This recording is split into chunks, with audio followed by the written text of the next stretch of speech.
Hey guys, welcome back to my channel. আজকে নিয়ে এসেছি তোমাদের জন্য একটি ছোট্ট ভিডিও নিয়ে। সেটি হচ্ছে আজ 4 ফেব্রুয়ারি 2025 মঙ্গলবার পড়েছে। আজকে শীতল ষষ্ঠী। সেই শীতল ষষ্ঠীর ব্রত কথা নিয়েই তোমাদের সাথে আজকে আমি আলোচনা করব। তবে শোনো, এক দেশে এক ব্রাহ্মণ ও ব্রাহ্মণী বাস করতেন। ব্রাহ্মণের এক ছেলে ও একটি বউ। বউয়ের ছেলেপুলে কিছুই হলো না। সেই জন্য তারা দিন রাত মা ষষ্ঠীর কাছে প্রার্থনা করেন, হে মা ষষ্ঠী, বৌমার যেন একটি ছেলে হয়। শেষে মা ষষ্ঠীর দয়াতে বউয়ের গর্ভ হলো। ব্রাহ্মণ ও ব্রাহ্মণী আর আহ্লাদের সীমা নেই। গর্ভটি খুব বড় হলো। 1 বৎসর গেল, তবুও ছেলে হলো না। একদিন বউটি খেয়ে দিয়ে ঘাটে মুখ ধুতে গেছে। এমন সময় হঠাৎ পা পিছলে পড়ে গিয়ে একটি লাউয়ের মতো থলে প্রসব করলে। বউটি বাড়ি গিয়ে শাশুড়িকে সব বললে। শাশুড়ি ঘাটে গিয়ে দেখেন যে একটা কাকে সেই থলেটা ছিঁড়ে ফেলেছে, আর কতগুলো ছোট ছেলে তার ভিতর কিলবিল করছে। এই না দেখে ব্রাহ্মণী বাড়ি গিয়ে কর্তাকে ডেকে নিয়ে এলেন। কর্তা আহ্লাদ করে সেই থলেটি বাড়ি নিয়ে গেলেন। গুনে দেখলেন যে 60টি ছেলে। তখন আতুর ঘর বাঁধা হলো। দাই এলো, শেক তাপ হলো। ব্রাহ্মণ ঘটা করে সেটেরা পুজো করলেন। তারপর ষষ্ঠী পুজো করে বউকে নাইয়ে ধুইয়ে ঘরে তুললেন। ক্রমে ছেলেগুলি বড় হলো, ঘরে আর ধরে না। ব্রাহ্মণী কর্তাকে বললেন, মা ষষ্ঠীর কৃপায় শেটের 60টি ছেলে হয়েছে। তখন ছেলেদের জন্য 60টি ঘর করো। কর্তা ঘর করতে আরম্ভ করলেন। এদিকে ছেলেগুলি বড় হলো, লেখাপড়া শিখলে, ক্রমে পইতে হলো। তারপর ঘর হলে যে যার ঘর দখল করলে। কর্তা গিন্নির ভারী আহ্লাদ। বড় বাড়ি হলো, 60টি নাতি হলো। এখন তাদের নিয়ে বেশ মনের আনন্দে তারা কাল কাটাতে লাগলেন। একদিন ছেলে বললে, মা, যেমন আমাদের ছেলে ছিল না, তেমনি মা ষষ্ঠী একেবারে এক ঘর ছেলে দিয়েছেন। এরা বড় হয়েছে, এখন আবার এদের বিয়ে দিলে আর এই বাড়িতে জায়গা হবে না। তাই ভাবছি কি হবে, এদের আর বিয়ে দেব না।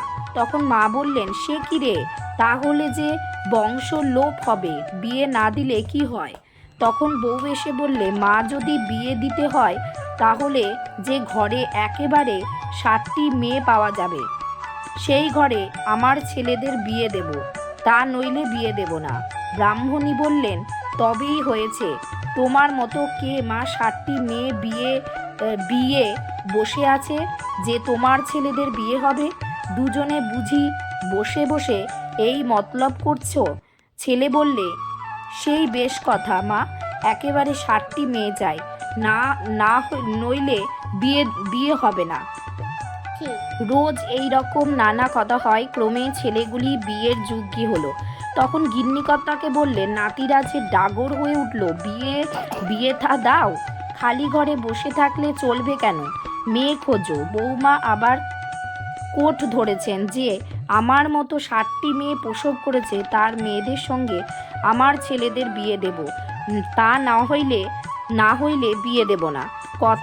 কর্তা শুনে বললেন, সর্বনাশ, তাও কি কখনো হয়? তাহলে ওদের ইচ্ছে নয় যে ছেলেদের বিয়ে থা হোক? গিন্নি বললেন, তা এখন খুঁজে দেখতে তো হবে। যখন মা ষষ্ঠী ছেলে ছেন তখন কনেও ঠিক করে রেখেছেন। তুমি ভাবছো কেন? সব মা ষষ্ঠীর খেলা। দেখবে তিনি বইয়ের কোট ঠিক বজায় রাখবেন। গিন্নির কথায় কর্তা তখন মেয়ে খুঁজতে বেরোলেন। কর্তা এদেশ ওদেশ করে কত জায়গায় খুঁজলেন, কিন্তু কোথাও সেরকম মেয়ে পাওয়া গেল না।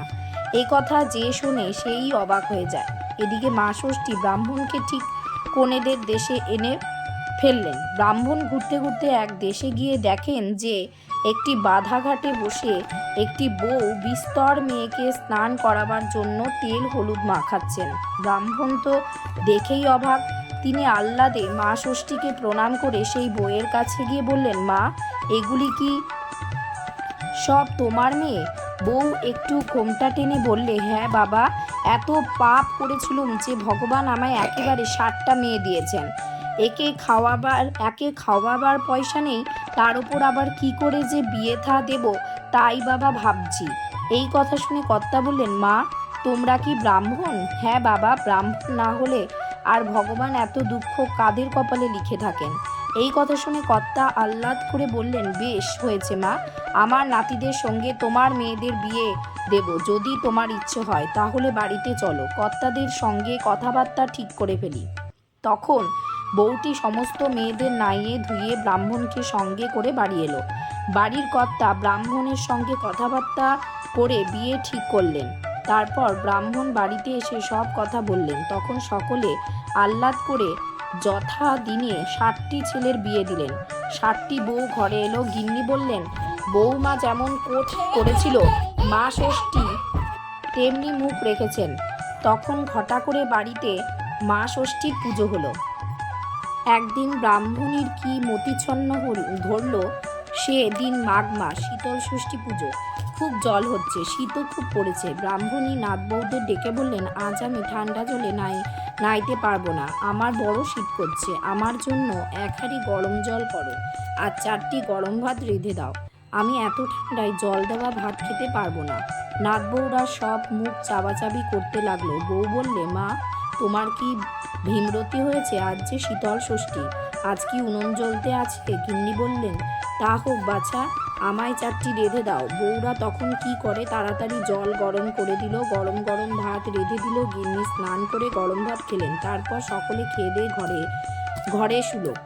সকালে গিন্নি ঘুম থেকে উঠে দেখেন যে সব মরে রয়েছে। বউ, বেটা, নাতিরা, নাত বউরা, কর্তা, বেড়াল, কুকুর, গরু, বাছুর পর্যন্ত সব মরে রয়েছে। গিন্নি চিৎকার করে কাঁদতে লাগলেন। তার কান্নার শব্দ শুনে প্রতিবেশীরা সব ছুটে এলো। বাড়ির কাণ্ড দেখে সকলে অবাক। বললে, সে কি, শীতল ষষ্ঠীর দিনে কি গরম ভাত খেতে আছে? তখন সকলে গিন্নির ওপর রাগ করে বললে, যেমন কাজ করেছো তেমনি এখন মাথা খুঁড়ে মরো। এই বলে সকলে যে যার বাড়ি চলে গেল। তখন ষষ্ঠী বুড়ি রেগে বললেন, তোর নাত বউরা যে শীতল ষষ্ঠী পেতেছে, সেই ষষ্ঠীর গায়ে যে দই আর হলুদ আছে তাই এনে আগে কুকুরের কপালে ফোঁটা দে, তারপর সকলকার কপালে দে। আর ওই হলুদ ছোপান যে সুতো আছে ছেলে আর নাতিদের হাতে তাগা বেঁধে দে। আর কখনো শীতল ষষ্ঠীর দিন গরম ভাত খাসনি, গরম জলে স্নান করিসনি। এই বলে মা ষষ্ঠী অন্তর্ধান হলো। গিন্নি গলায় কাপড় দিয়ে শীতল ষষ্ঠীর কাছে প্রণাম করে সেই দই ও হলুদ নিয়ে আগে কুকুরের কপালে ফোঁটা দিলেন। তারপর ছেলেপুলের কপালে ফোঁটা দিতেই সকলে যেন ঘুম ভেঙে উঠল। তখন ব্রাহ্মণী কাঁদতে কাঁদতে নাতি নাত বউদের কাছে এইসব ঘটনা বলে ছেলেদের হাতে সুতো বেঁধে দিলেন। কর্তাও যেন ঘুম থেকে উঠল। তারপর তিনি এই সব কথা শুনে রাগ করতে লাগলেন। ব্রাহ্মণী বকতে লাগলেন। তখন তিনি খুব ধুমধাম করে মা ষষ্ঠীর পুজো করলেন। এই সব কথা চারিদিকে রাষ্ট্র হলো। সেই থেকে শীতল ষষ্ঠীর কথা পৃথিবীতে প্রচার হলো। দই পান্তা গোটা সিদ্ধ খেয়ে শীতল ষষ্ঠী করতে হয়, সেই দিন গরম ভাত খেতে নেই।